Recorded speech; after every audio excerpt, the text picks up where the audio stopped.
Eddie, we've just had the press conference here. The first time that you've seen them together, what were your impressions of them both speaking in each other's language as well? Yeah, I know. This is a great fight. You know, I mean, firstly, you have to give unbelievable props for Liam Paro. No one wants to fight Subriel Matias. You know, he is the bogeyman of the division. Especially no one wants to fight him in his backyard. So Liam has the confidence, he has the belief, he's in form, but this is a big step up for him. You know, but that's what it's all about. It's about challenging yourself, trying to become a world champion, trying to become a star of the sport, and that's what Liam Paro is fighting for on Saturday. There is pressure on Subriel Matias. We're going to have 10,000 sold out here in Manatee, and it's a massive occasion for him. But he's very good. He's very dangerous. All of his victories have come inside the distance. But Liam Paro's also good. Australian boxing flying at the moment. Be a huge audience on DAZN, you know, over in Australia, and it's going to be a great 140-pound matchup and massive opportunities for the winner. World titles obviously aren't meant to come easy, and as you say, Liam's taking on who many say is the number one in the division. A victory for him here, that's a life-changing opportunity. Yeah, I mean, look, obviously, it's a life-changing opportunity getting the fight and fighting for the world title. You win this fight, you go on, you know, you unify against Teofimo Lopez, Devin Haney, Tank if he comes up to 140, Ryan Garcia. Like, massive opportunities. And Subriel's fighting for exactly the same thing. You know, no one wants to face Subriel. Liam's doing it, he's stepping up. If he wins, it's a massive victory. And for Subriel, it's about showing the world how great he is, trying to put in a dominating performance to call out all of those guys and unify the division. Was it a difficult sort of process to lock down Subriel's opponent? I mean, who would want to fight Subriel Matias anyway? And who would want to fight him in Puerto Rico? So you have to admire the cojones on Liam Paro for taking the challenge. They see something. Don't forget this guy's lost before. I know all of his victories have come inside the distance, but they look at Subriel Matias as beatable. Many don't. But you've got to go through hell to beat him. You've got to go through the trenches. You've got to take him into dark places, and that's very difficult to do. Liam believes he can do it, and he's capable. He's an elite 140-pounder, and he's out to shock the world on Saturday night. Subriel doesn't lack confidence. He says that he's the number one in the division. In order to prove that, what sort of performance does he need to put on Saturday night? You need to dominate. You know, you need to. I think you need to score a knockout, and I think you need to stand on those ropes in front of 10,000 of your own people and call out all those names. I mean, Subriel Matias against Teofimo Lopez, Subriel Matias against Devin Haney, Subriel Matias against Pitbull Cruz. I mean, these are some of the greatest fights in the division, but you need a dance partner. And unfortunately, a lot of those guys just don't fancy the work. But if the fight's big enough, if the fight fans are calling for it, it'll be a huge audience on Saturday. Around the world, they start calling those fights. Let's put the pressure on these other champions to try and unify. But he's got to get through Liam Paro. It's not going to be easy. Unless it is like a demolition job for either guy. Is this the sort of fight where the winner and loser, they're big fights for both? Yeah, look, we're so stacked at 140. Like, the winner or loser goes on to be in big fights, but you don't want to lose. You want to become world champion or keep your belt, and then you want to chase all the big fights in the division. In terms of the victory for Subriel, if he is to go on and win, does that sort of put him in pound for pound levels, do you think?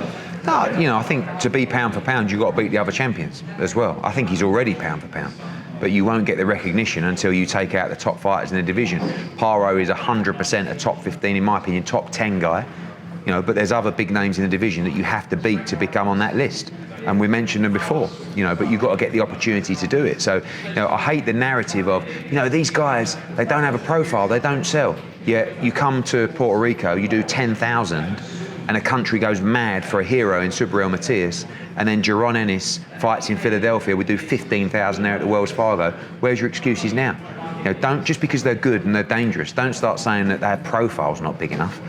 So these champions have to face other champions, and you do that by making sure there's value in the fight, and you do that by building the name, building the brand, building the profile, and that's what we're doing, bringing these guys home.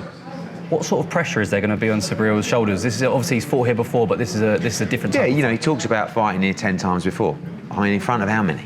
Now he comes back as a hometown hero, as a world champion. You know, and he comes back in front of 10,000. Wait till you see the atmosphere on Saturday. It will be wild in there. And he needs a statement performance. You know, this is the fight that's going to lead him to all the big ones. A proud moment for you and Matchroom as well, a new territory, a new place to come, and it's a beautiful place as well. Yeah, we want to go to as many places around the world as possible, and every time we go to a new country or a new market, you know, it's always exciting. But when you come to a market that's steeped in history, you know, it's in the bloodline here in Puerto Rico. You talk about the nights with, you know, Felix Tito Trinidad and Miguel Cotto, you know, so many great fighters from the island. Just like when we go to Mexico, these fans are very knowledgeable. They're very excitable.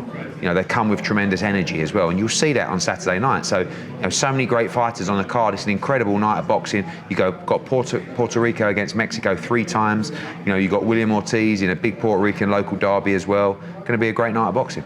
Just like you said there, it's not just a big main event, it's a big card as well. We've obviously got Angel Fierro, Angel Fierro. It's going to be a great night, isn't it? Yeah, I mean, you know, Fierro moving to 140 against Santiago, that's a tough fight.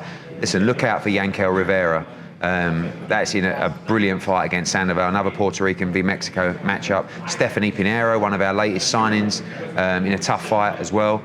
And also, victory for her could see her fight and become mandatory for Sandy Ryan there as well. So, really good card. Atmosphere is going to be incredible.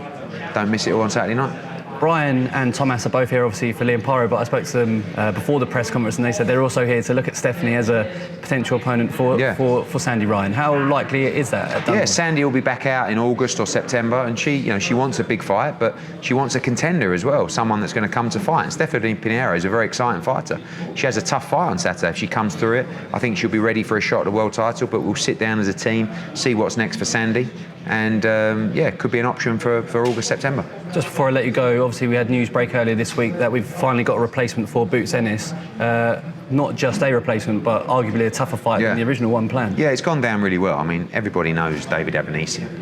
And not many people knew Cody Kraulik, but he's a good fighter and he's undefeated. But Avanesian brings something a little bit different, which is experience, huge amount of heart and a massive set of balls that you know he's going to stick it on Boots Ennis. And that's what we want. We want a tough fight. You know, we're going to have 15,000 in the Wells Fargo going mad in Philadelphia. We want a real fight. Brilliant card as well. And can't wait for July 13th. And you know, fair play to Avanesian for taking on this fight. Unfortunately, he's up against the best 147-pounder in the world. Also, a bit of narrative there that he obviously, I think his last fight was against Terence Crawford. That's a the fight one that before. Boots. Yeah, he's fought since. But he did well against Crawford. Crawford's an amazing fighter, you know. And it's not a case of can we stop him earlier. Avanesian's very, very tough. But if we do, obviously I'll be using that to our advantage. But, you know, that's the fight. Jaron Ennis against Terence Crawford. But as I said, he's got to get through Matchroom first, and that's not going to be easy either. But you know, Boots has got to put a dominant performance in Philadelphia, and then the world is his oyster.